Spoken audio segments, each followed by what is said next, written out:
So I want us to do exercise 3.3 so that we can see how cost of sales is calculated in when using the perpetual inventory system. So basically, can you see that number one, the business started with an opening balance of 20,000. Number two, it says inventory 10,000 was purchased by the business for cash. So inventory 10,000, bank 10,000. So in the case whereby it was the periodic, that was purchases, not inventory. So because we're using the perpetual inventory system, it goes directly to the inventory account. So inventory is 10,000 and our bank is decreasing because we bought this inventory for cash. And then transaction number 3, inventory was bought on credit. So that will be inventory 15,000. Creditors control, because this was bought on credit, will be 15,000. So to date, how much is our total inventory? So just looking at the two transactions, how much is that our total inventory? Yes, it's 25,000. How did we? Yes. Yes, so inventory, yes, it is. Let's look here. So it's 25,000. Yes, guys, it's 25,000, which is 10,000 plus 15,000, which will make it 25,000. So the next step, guys, number 3 is, so can you see that, in the example 3.1, let me just go back to the periodic example 3.1. When we did the periodic example 3.1, can you see that this is the same example? Can you see 10,000, 15,000, but now instead of in the periodic purchases, total purchases was 25,000. But in this example, in the 3.3 example, because we're using the perpetual inventory system, the total inventory is 25,000. And then when you look at transaction number 4, inventory for 22,000 was sold by the business. Inventory for 22,000 was sold. And this, when we were given the markup on inventory cost of 25,000, we need to calculate the cost of sales. So in transaction number 3, inventory of worth 22,000 was sold for cash. In bank is 22,000 and sales is 22,000. So the question is, how much is the cost of sales? If the selling price is 22,000 and the markup percentage is 25%, how much is the cost of sales?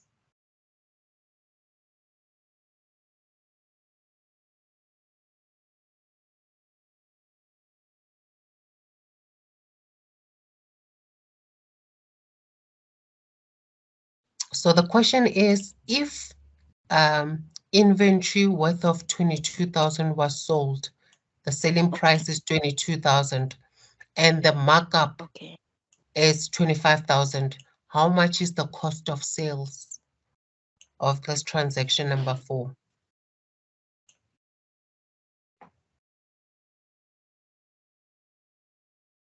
If the selling price you are given 22,000, the selling price you are given 22,000 and the markup is 25%, how much is?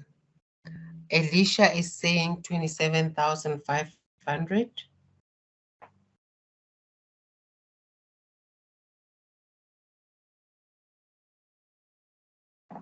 So remember now, I'm going to go back to this formula for you guys.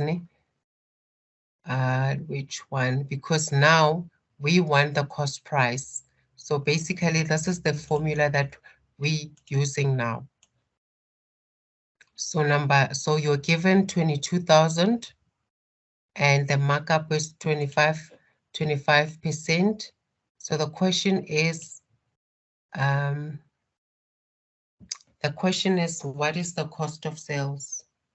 So Alicia has changed her answer to 17,600. Guys, remember, we using this formula. So when they say selling price, you are given the cost, the selling price of 22,000, the markup of 25,000. You need to calculate what is the cost of sales. And this is the formula.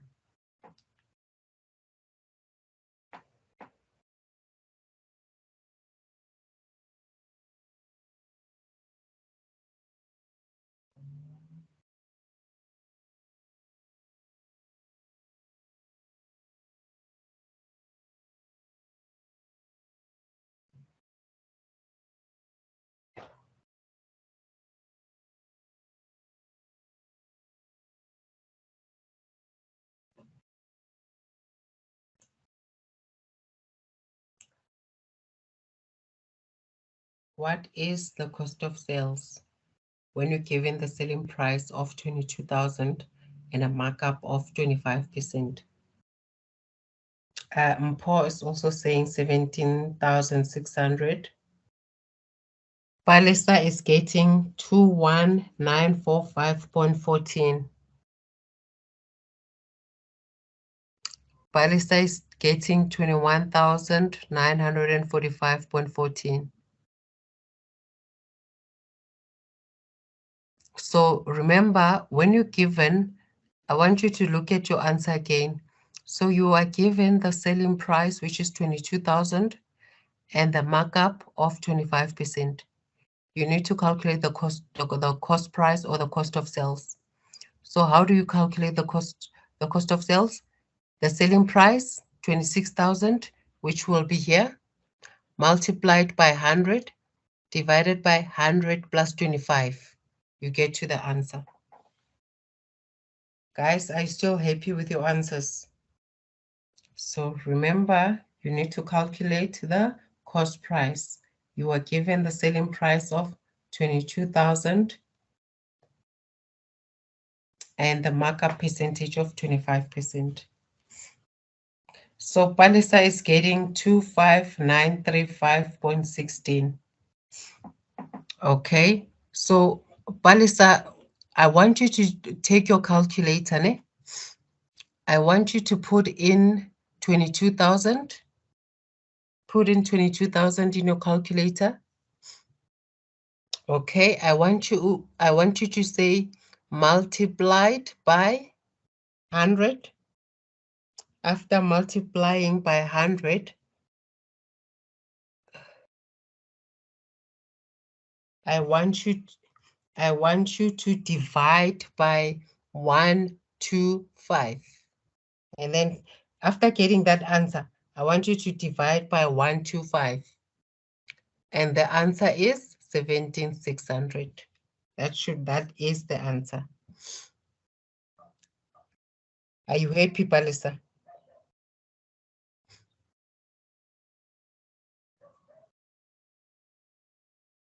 So how did we calculate that? The formula is saying take the selling price, which is 22,000, multiplied by 100, divided by 100 plus 25. That's where we get the 125. 100 plus 25. Oh, sorry. I added it as a percentage. Like I made it as a percentage. So I said Okay. sorry. Yeah. Okay. Sorry. Yeah, you didn't only take just the 25. Yes. Yeah. Okay. Yeah. Okay. So guys, I want you happy? This is correct. Let's look at transaction number 5. So inventory for 26,000 was sold by the business on credit. So if this was sold on credit, it will affect our debtors. So it will be debit debtors, credit sales with 26,000. So if you are given the selling price of 26,000 and the markup of 25%, how much is the cost of sales?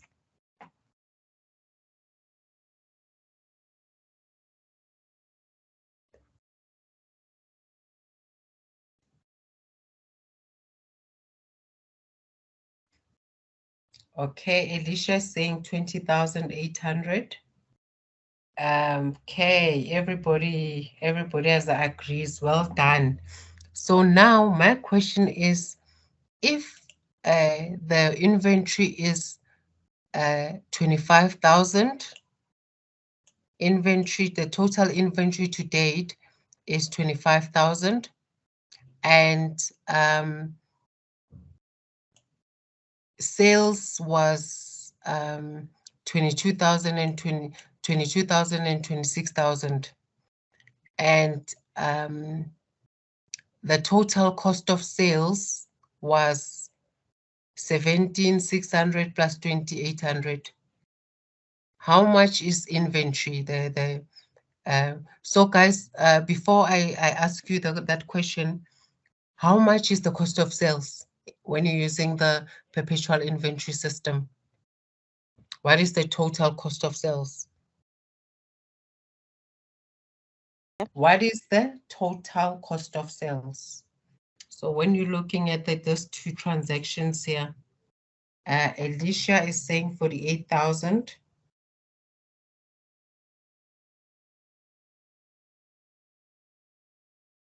What is the total cost of sales?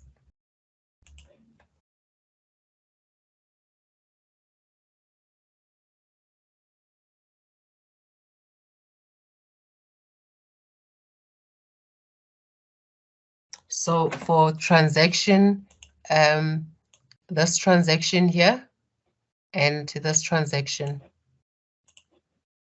So it's for this, where there's cost of sales, and also this one. So it's for this. So just looking at this, how much is the cost of sales, the total cost of sales?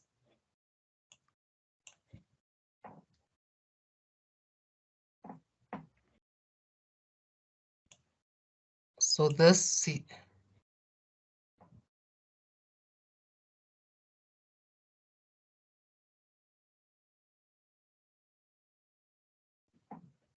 okay, so 38,400.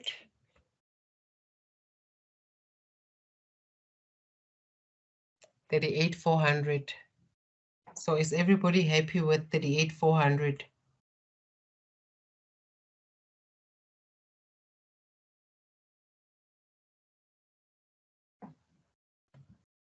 Okay, all right.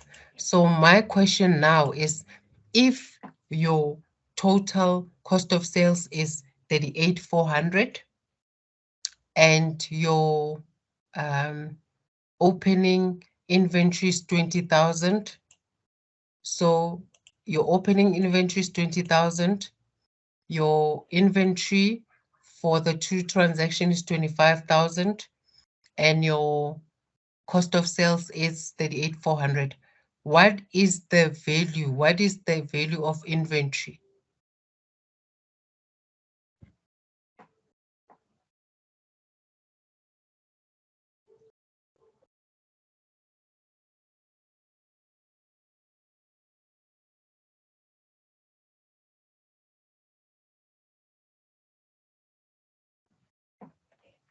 What is the value of the inventory at the end of the month?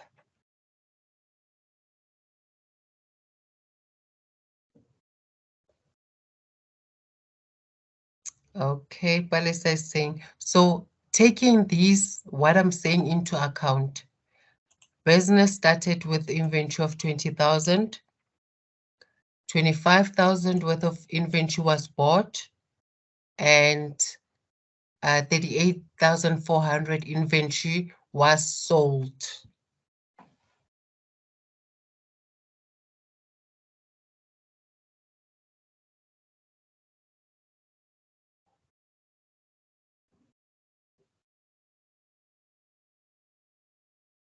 How much inventory is left? Taking into account that the opening inventory was 20,000, 25,000 worth of inventory was bought, and 38,400 worth of inventory was sold.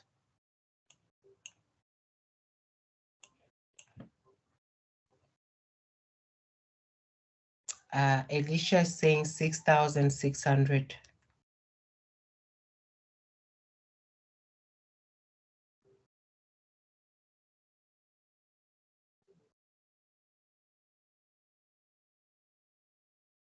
Balisa is saying 6,500, or maybe she made an error here, and then Mpo is saying 6,600. Well done, guys. This is correct. This is the inventory account. Can you see? Yeah, yes, I thought it was a typing error there. So opening balance is 20,000. 10,000 inventory was bought cash.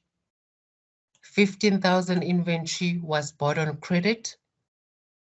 Inventory was sold, and inventory was sold. So all in all, the inventory is 6,600, which is correct. Can you see? I want you to see the difference. Did you see the difference of how the cost of sales is calculated using the periodic inventory system and the perpetual? So the perpetual is as they buy, as they sell inventory. This is so as the company is selling inventory, they're also calculating the cost of sales at the same time. So this is the perpetual inventory system. But in the periodic inventory system, they're gonna say at the end of the year, opening balance plus purchases.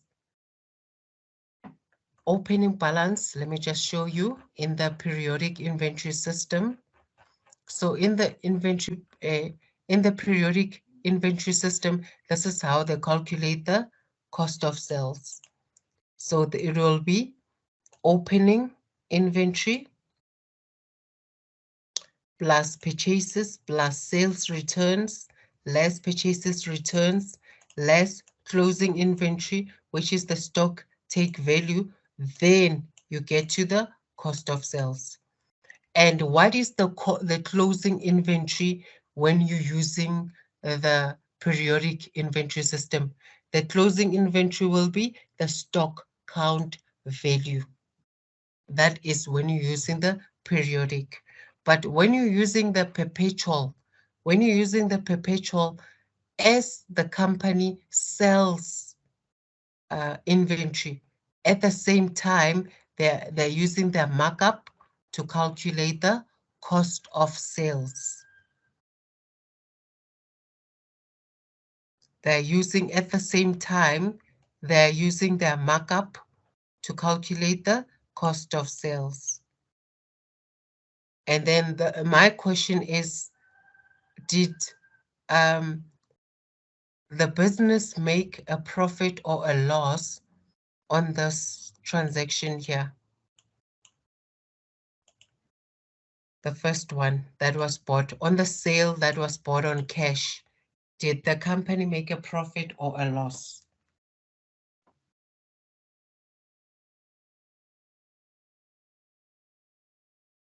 So on this transaction here, where they sold inventory for cash for 22,000, did the business make a profit or a loss on this cash sale?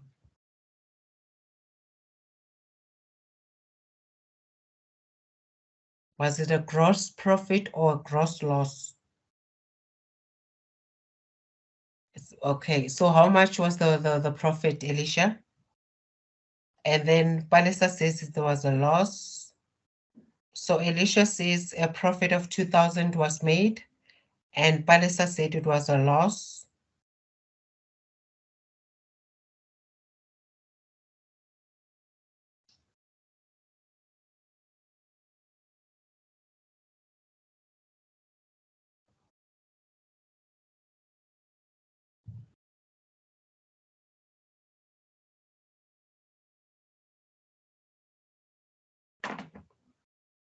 Okay. Mpho is not sure, and Balisa is confused. And okay, guys, okay. That one I just wanted you to guess, but it's fine. I'm gonna explain to you. I'm gonna explain to you. So basically now I want you to look at this for you why I said did the company make a profit or a loss on this cash transaction. So I want us to go back to this. This is what I want to show you. Now let me just go down.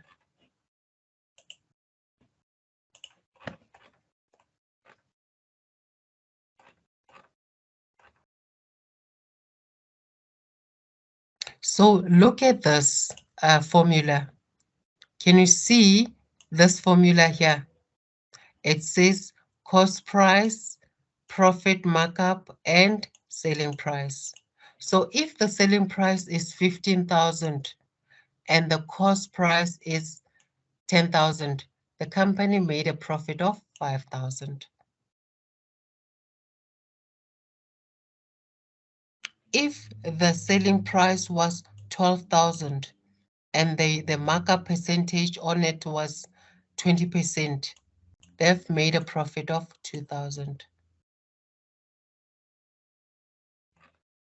So in this example that I'm showing you now, they've sold 22,000 worth of inventory, and they marked it up with 25%. So you need to take 22,000 minus 76,600, 17,600. And how much is the profit? So if you sell something, yes, if you sell something for 22,000 and you bought it for 17,600, then you've made a profit of 4,400. Are you with me?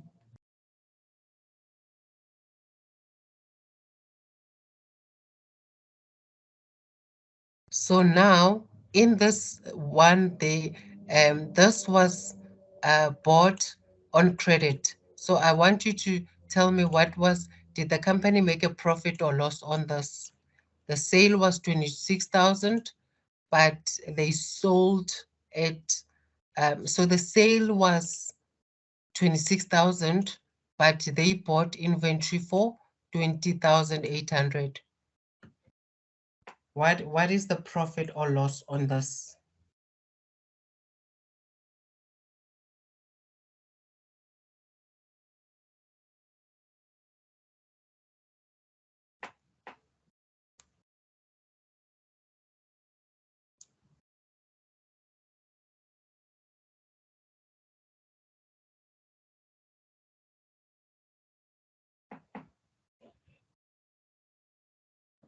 $5,200. Do you agree with Alicia, guys?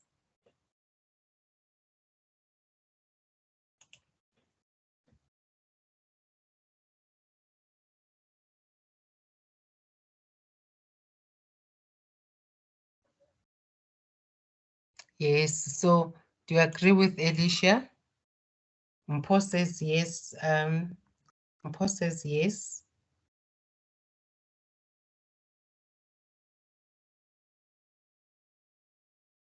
Yes, and Palisa agrees. Yes. So basically it is 26,000 minus 20,800 to get to the 5,200. So now I want us to just quickly do this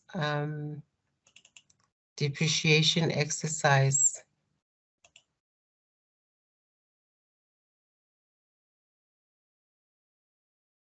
So guys, this is the exercise for depreciation. So on the first, so when you calculate depreciation, so depreciation has two methods. So you can either use the straight line method or the reducing balance method. So on the 1st of April 2022, Mhlagadi Consulting bought a delivery vehicle for 200,000. The financial year end for Mhlagadi Consulting is the 31st of March 2021. The depreciation rate is 10% per annum. The company uses a straight line method. What is the annual depreciation? So the annual depreciation is 20,000. Is that true or false?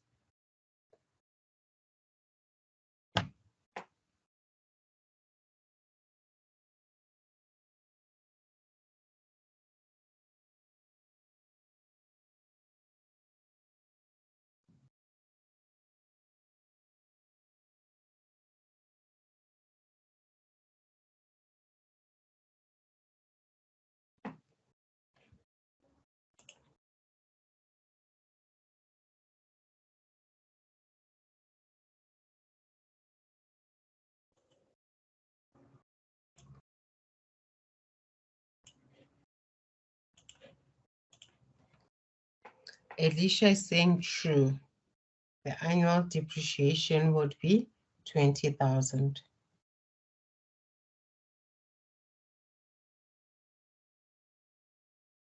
So remember, when you buy an asset, every year the value depreciates every year.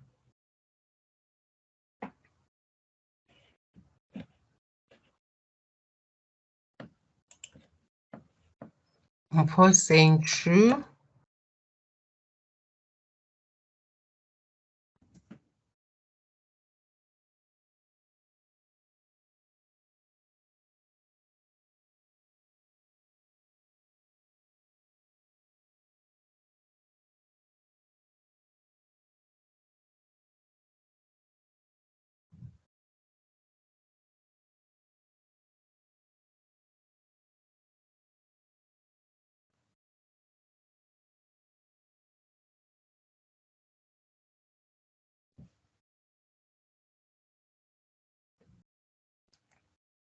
Mpho and Elisha are saying it is true.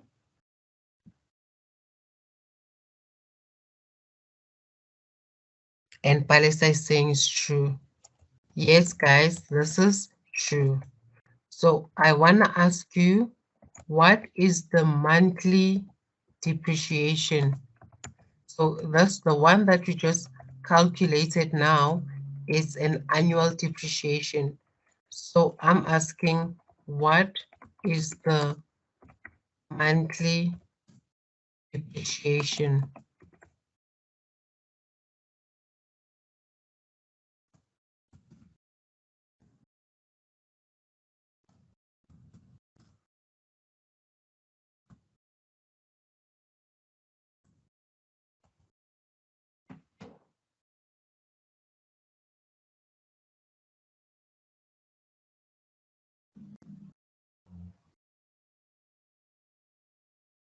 So in a company, other companies won't calculate depreciation at the end of the year.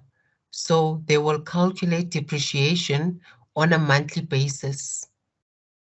So my question is, we just calculated an annual depreciation. What is it on a monthly basis? What would the depreciation be? Okay. Valisa is saying 1,666.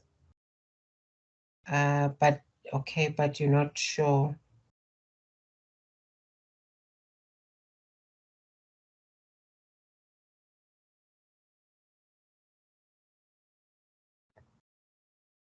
I think Elisha said the monthly. Okay, all right. And guys, do you agree with Palesa? Palesa is saying the monthly depreciation would be 1,666.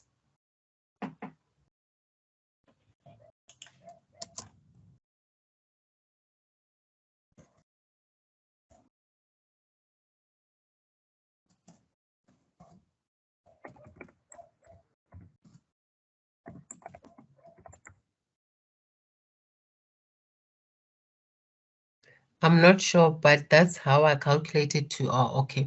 So the monthly depreciation is, you take the 20,000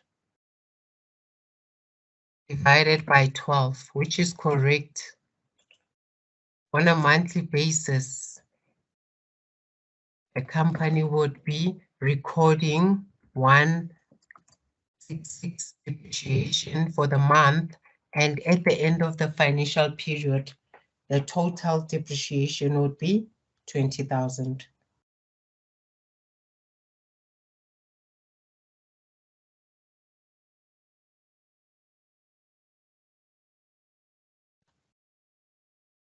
Are you with me? So on a monthly basis, the accountant, the bookkeeper, will be calculating depreciation on a monthly basis and recording it as 1,666, and this is the transaction that the accountant or bookkeeper will be recording. They would say debit depreciation with 166 and credit accumulated depreciation with, and credit accumulated depreciation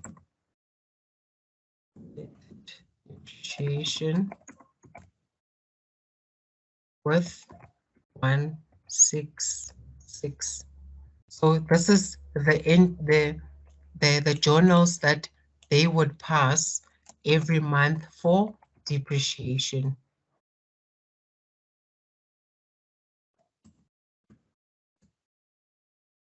So basically month 1, general ledger will have 1,666. That will be month 1. Month 2, the general ledger will have an additional 1,666. So for the 12 months, it will add up to 20,000. So GL account for depreciation at the end of the financial period will total 20,000. The general ledger for accumulated depreciation will be 20,000 at the end of the financial period. Are you with me?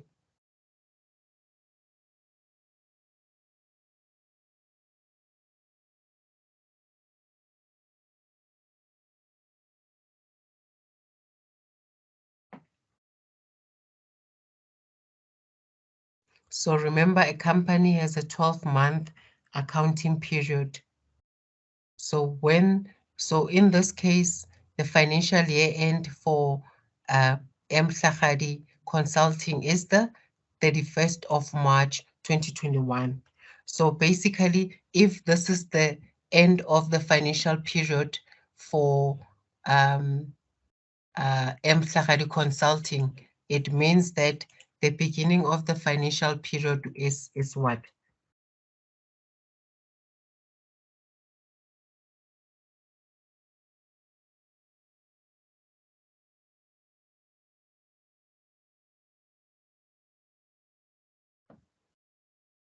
Yes, so April 2020, yes, there would be a GL account whereby the accountant or bookkeeper will be recording 1,666.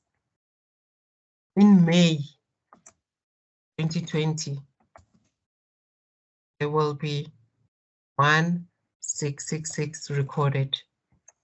In June 2020, there would be 166 recorded.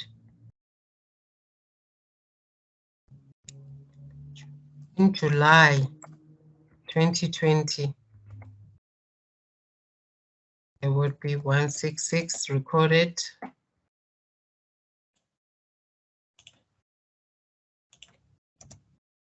And in August 2020, there will be 166 recorded. September 2020, 166 will be recorded. And this now, I'm looking at depreciation account, the general ledger.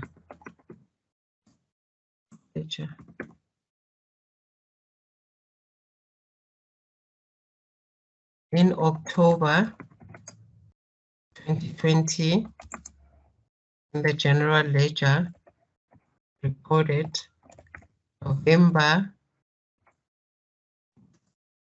2020, recorded December 2020,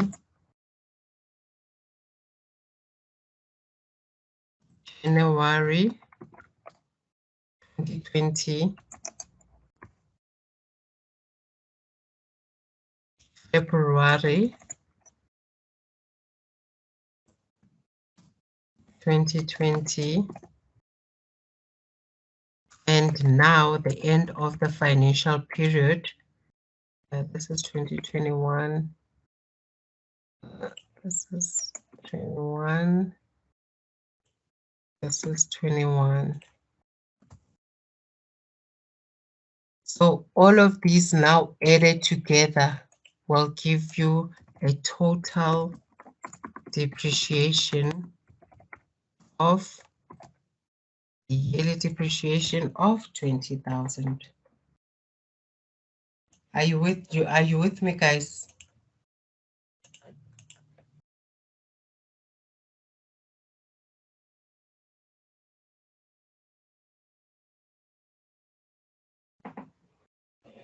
So at the end of the year, there would be a total of 20,000, and also the same for it will be the same for the accumulated depreciation.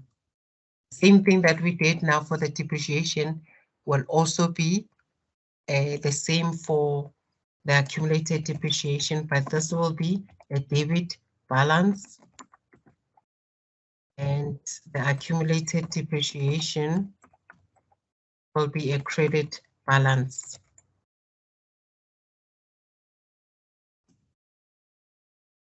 Will be a credit balance.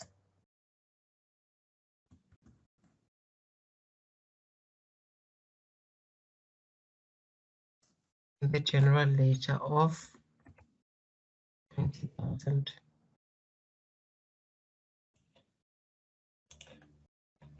Okay, let's do number 2. Number 2 is on the 1st of April 2020, Mhlahadi Consulting bought delivery vehicle for 200,000.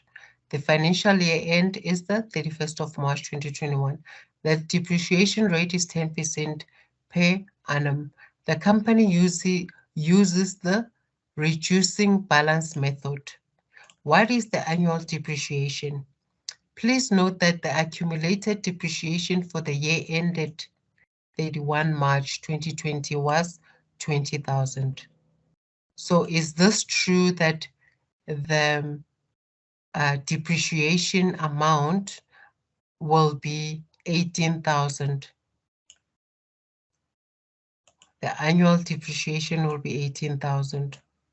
Is this true?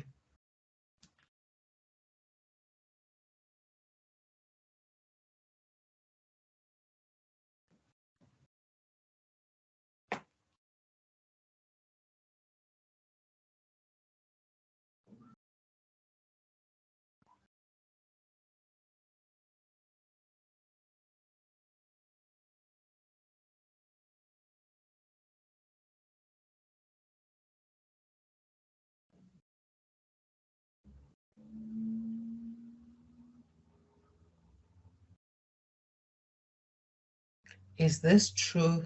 Okay. Mpo says, yes, it is true. Okay, Alicia saying true.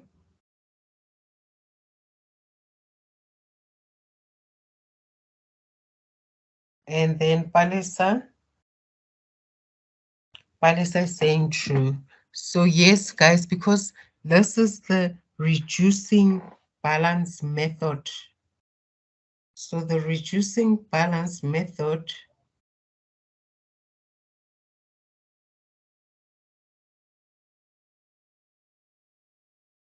there is the reducing balance method.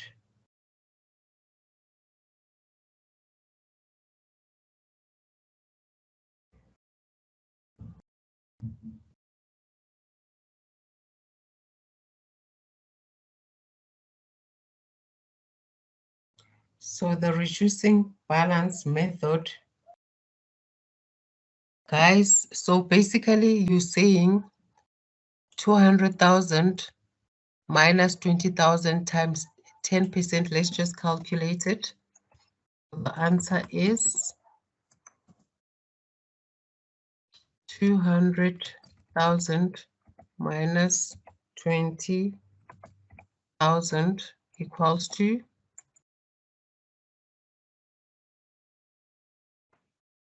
let's just calculate it to see if this is true or false. So 200,000 minus 20,000, so equals to 180,000 minus times 10%, times 10 divided by 100.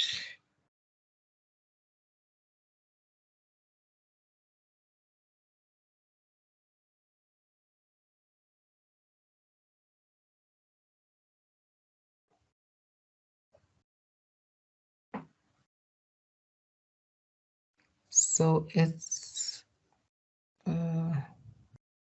200,000 minus, so equals to 180,000 times 10%, times 10 divided by 100.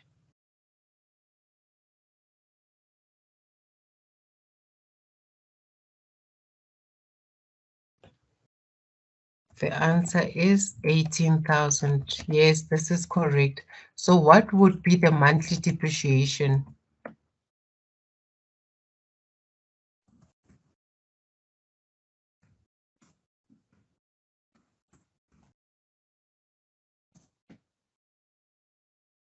Oh, okay, no, it's fine, Palisa. What is the monthly depreciation?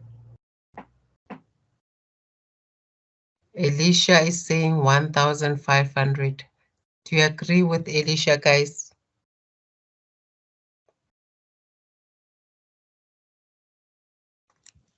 Yes, Palisa is also saying 1,500.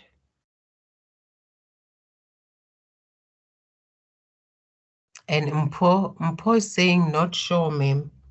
So for the monthly depreciation, you will take the annual depreciation, which is 18,000, divided by 12. Then you get to the answer. So what is the monthly depreciation? You take the annual depreciation divided by 12.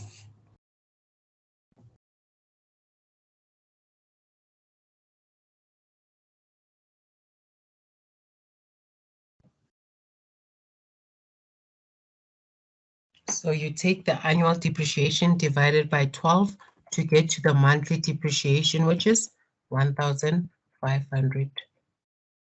The last question is, what will be the accounting entries for depreciation amount of 25,000? So you're gonna debit depreciation was 25,000 and credit accumulated depreciation with 25,000. Is that true or false? Guys, yes, this is true. This is the entries that you're gonna record for depreciation.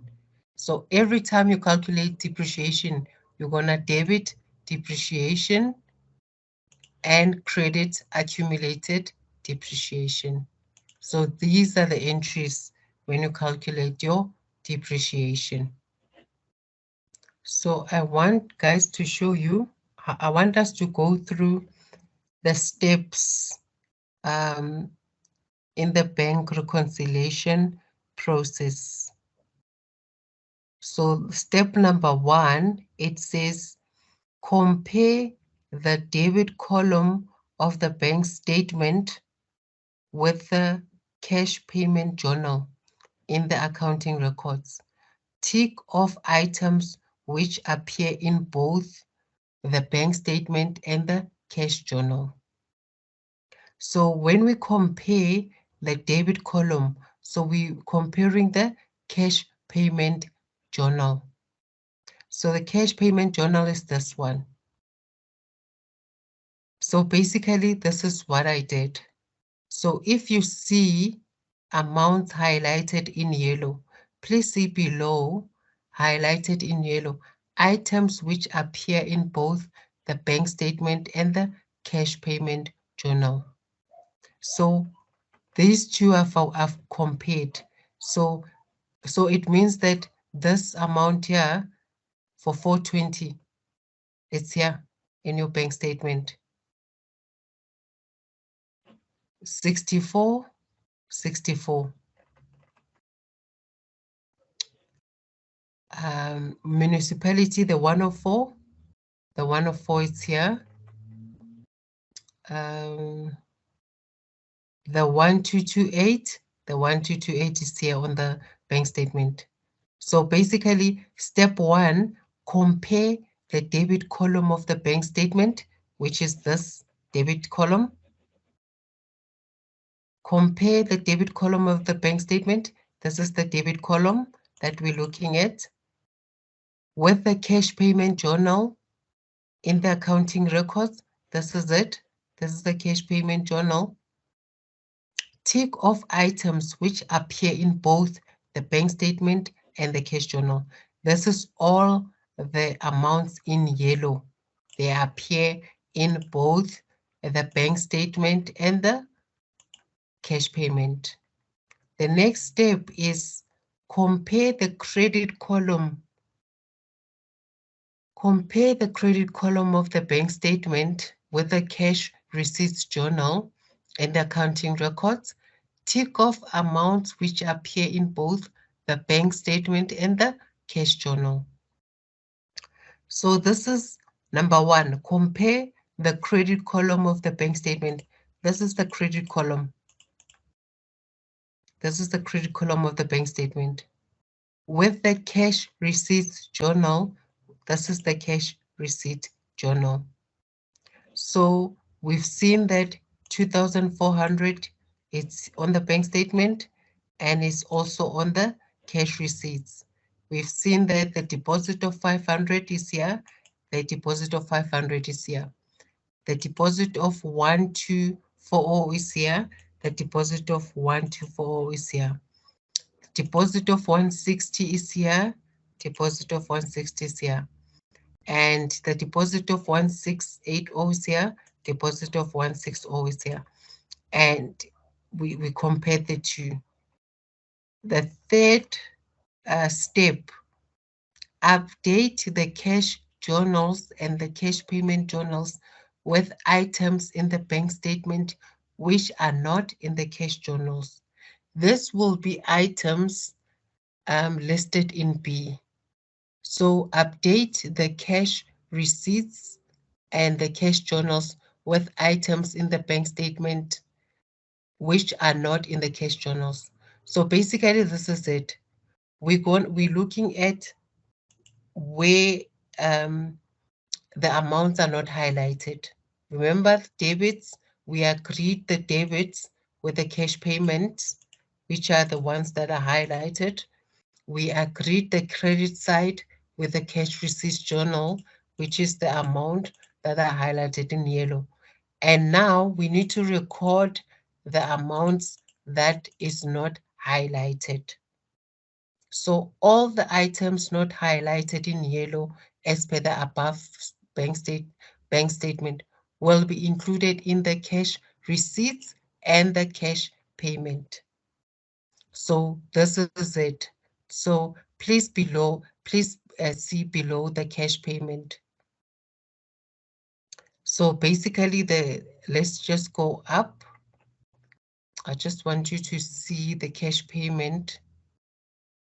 So remember the cash payment had a total of 3136. This is the total cash payment. And now, because we want to record items that's not on the cash journals, but in the bank statement that we did not tick, we're taking this total of 3136. We're taking this 1 rand, this 160, this 10, this 5, this 300. We recording it in the cash payment journal. So the service fee of 16 rand, where is that coming from? So they've taken the 1 rand, the 10 rand checkbook, the service fee of 5 rand. In total, all of these is 16 rand. This is the 16 rand. So we've taken the 160, the deposit reversed here and recorded it in the cash payment. And we've taken the debit order of the insurance here. So now the new balance of the cash payment is 3612. The same with the cash payment journal. We've taken where this is the original total 6460. This comes from here 6460. This is the total 6460. And then what is the amount that's left on the bank statement and not recorded in the cash receipts journal? This is it. This is just this 200 that is not highlighted, this 200. Then we could record this 200, so making it 6,660. Step 4. Step 4 is saying use totals obtained from the updated cash journals to prepare an adjusted bank account in the general ledger. So basically, this is the adjusted bank account. You're gonna take the total receipts, which is this balance here, 66660, and the total payment, which is this 3612, and then the difference between the two, which is the bigger side. The total receipts is bigger than the total payment. So you're gonna say total receipts. So total receipts of 3660 minus total payments of 3612. The balance of the bank account is 3048. Step number 5. Prepare a bank reconciliation statement, taking into account outstanding checks, outstanding deposit, and outstanding electronic fund transfer. So now we need to do a bank reconciliation. So this is the bank reconciliation.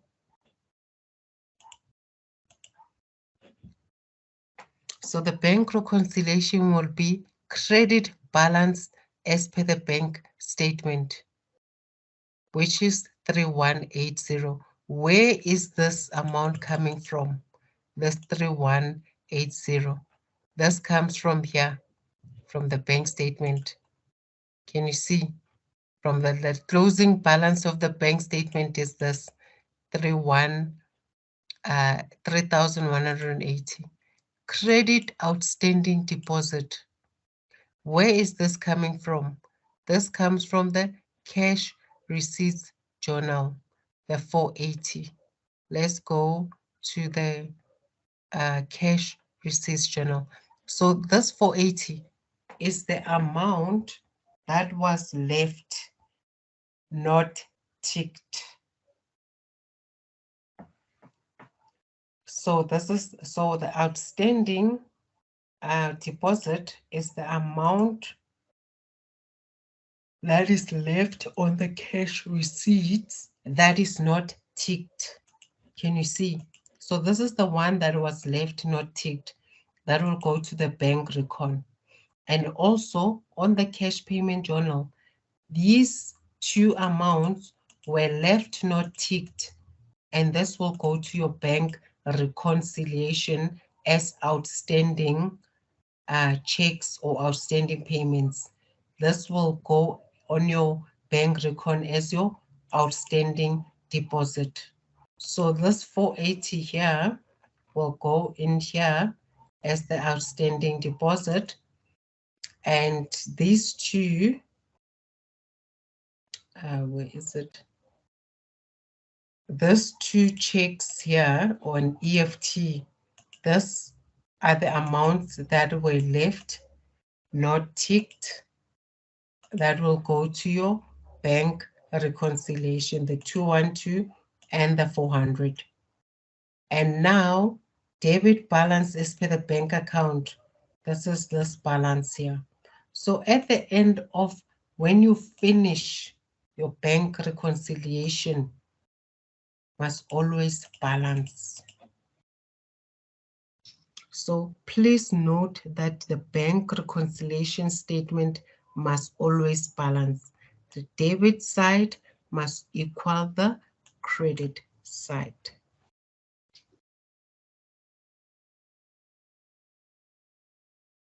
This is just a short description of how you do your bank reconciliation. So you need to, for you to be able to master the bank reconciliation, you must be able to apply the 5 steps.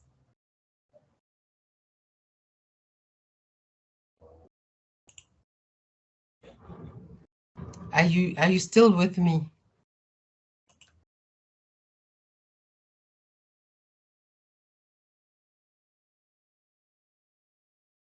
Are you there?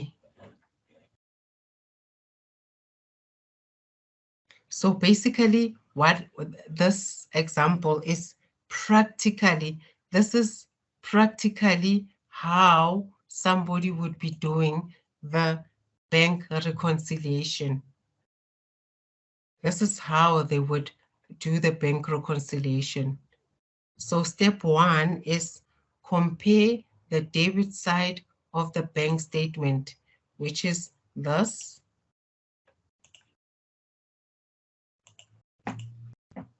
They would compare this debit side with the bank statement, and they would tick everything here. So guys, this is how you do your bank reconciliation. Okay, I want to just quickly just do this, the VAT exercise.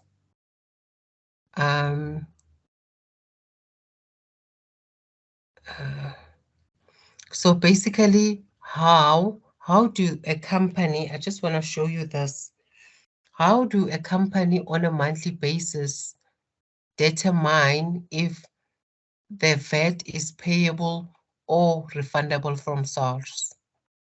So basically, this is just an example. So MT Trading opened its doors on the 1st of April. The following transactions took place and the company's VAT registered. The VAT is 15%. So these are the transactions that happened during the month of April. So first of all, MMT Trading paid stationery for cash, 15,000. And on the 4th, MMT Trading bought equipment for 9,000. And on the 19th, the company received 20,000 for service rendered, including VAT. So you need to calculate amount payable or refundable from SARS.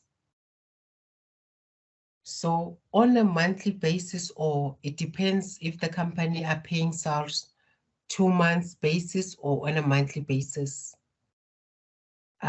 So to determine if on a certain month you need to pay, or you need to pay SARS VAT, or VAT is refundable, it will be determined by the transactions that happened in a company on that month.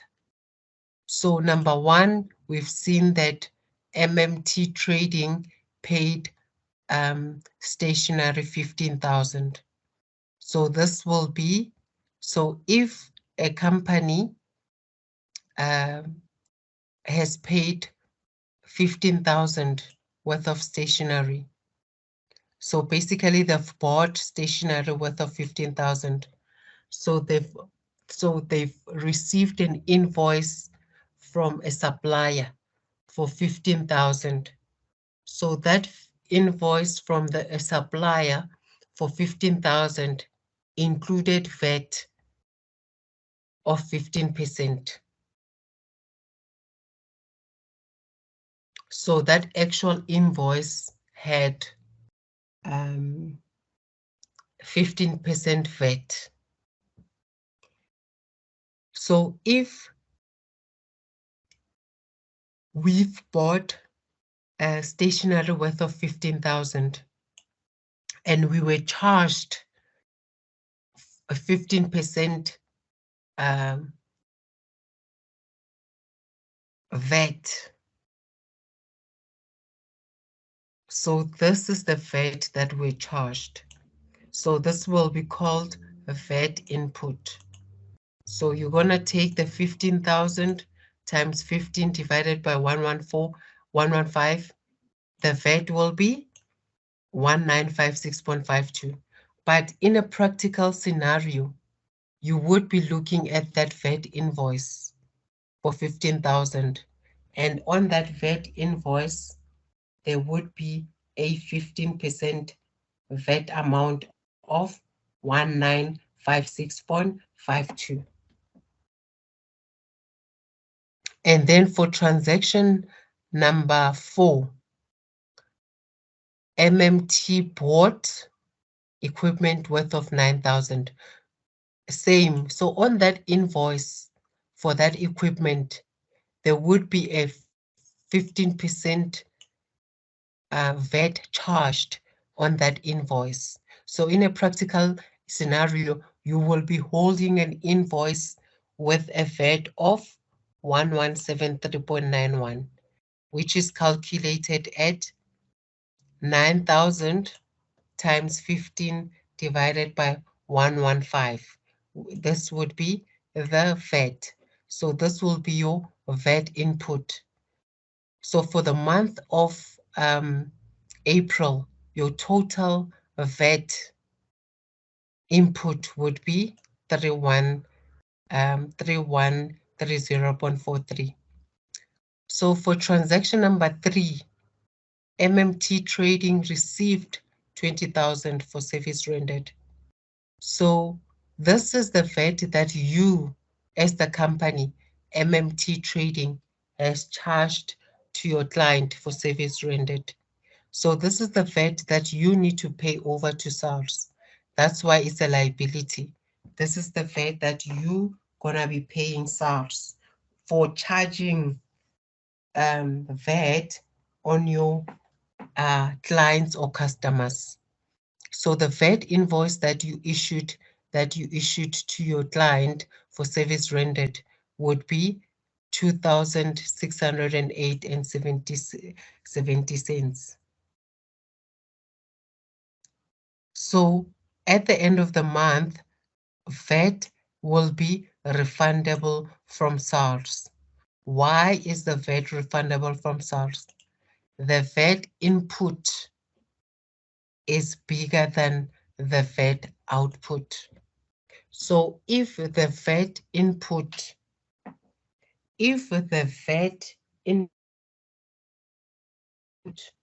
is bigger than a VAT output in a month, then it's VAT refundable. If the VAT output is bigger than the VAT input, that would be VAT payable to SARS. So the company will complete a VAT 201 return, and 521.73 would be refundable from SARS.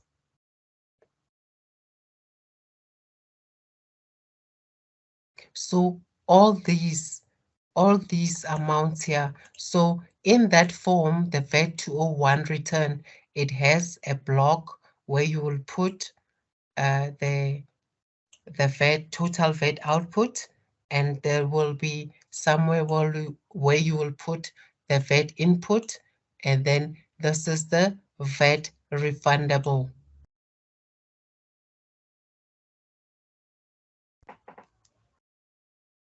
Are you with me, guys?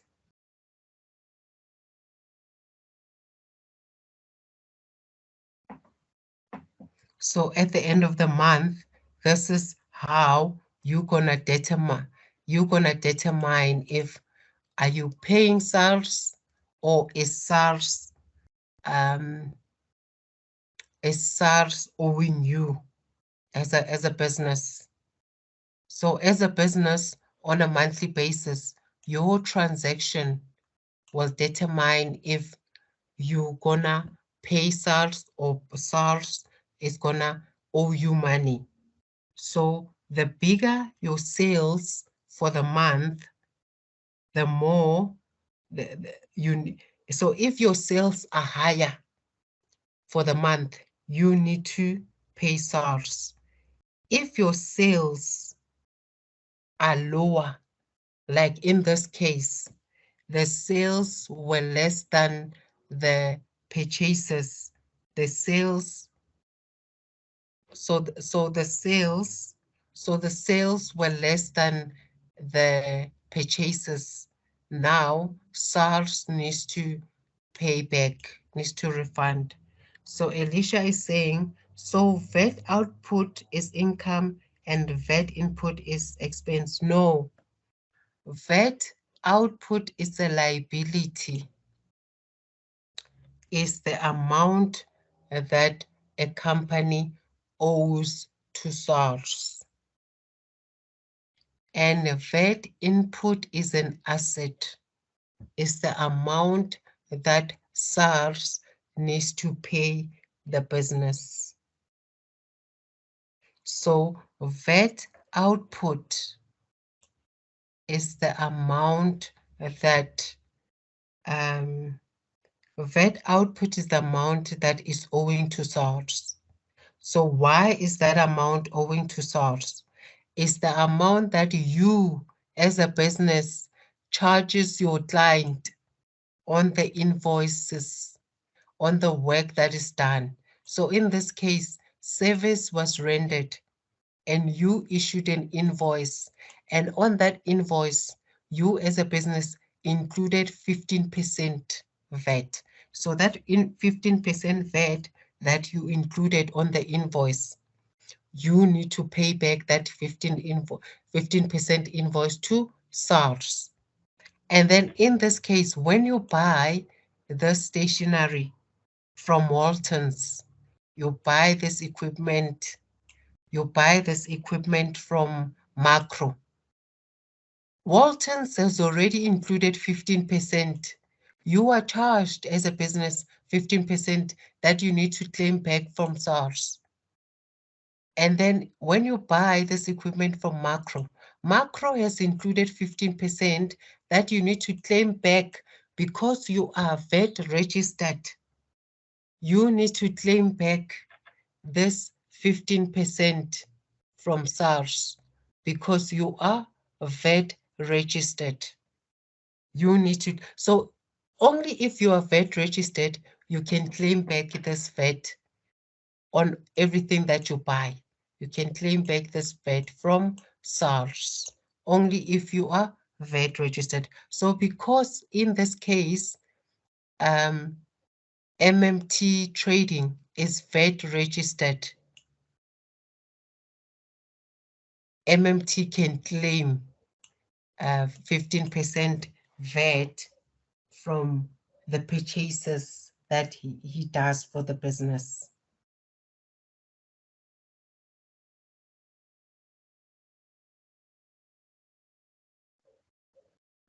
Are you with me, guys? Any questions? No questions on my side, which is Alicia. I understand now. I didn't understand it when I was doing it on my side. Oh, okay.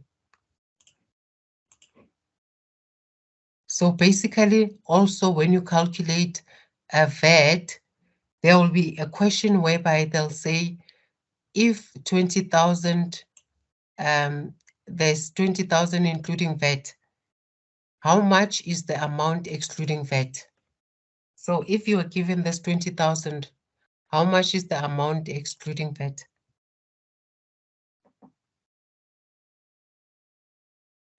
How much is the amount excluding VAT for that 20,000?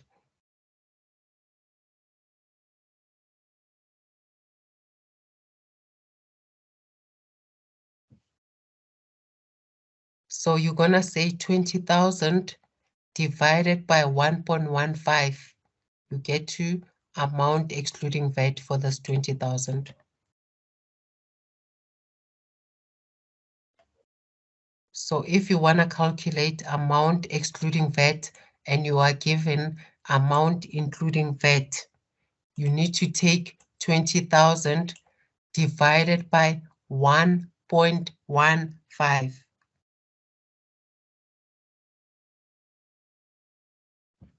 You're going to say 20,000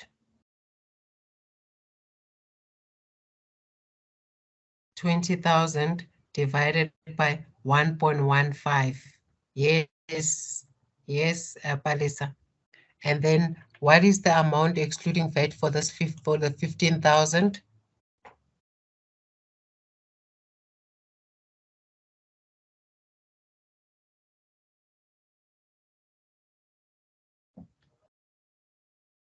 Yes, yes, Mpho.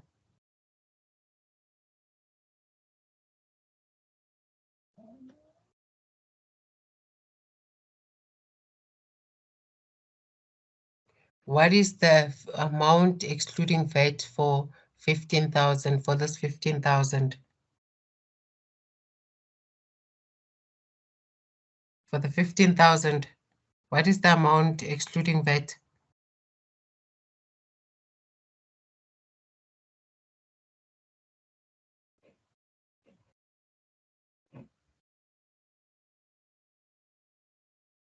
Yes, Mpho. You take 15,000 divided by 1.15.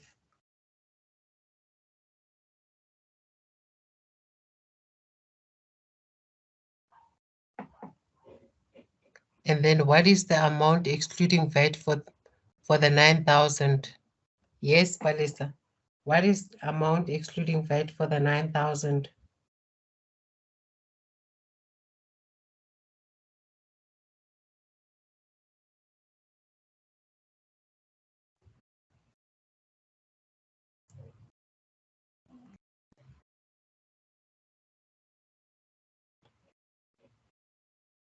Yes, yes.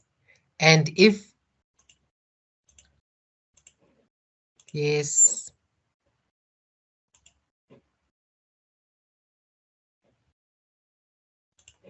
So guys, we came to the end of our class.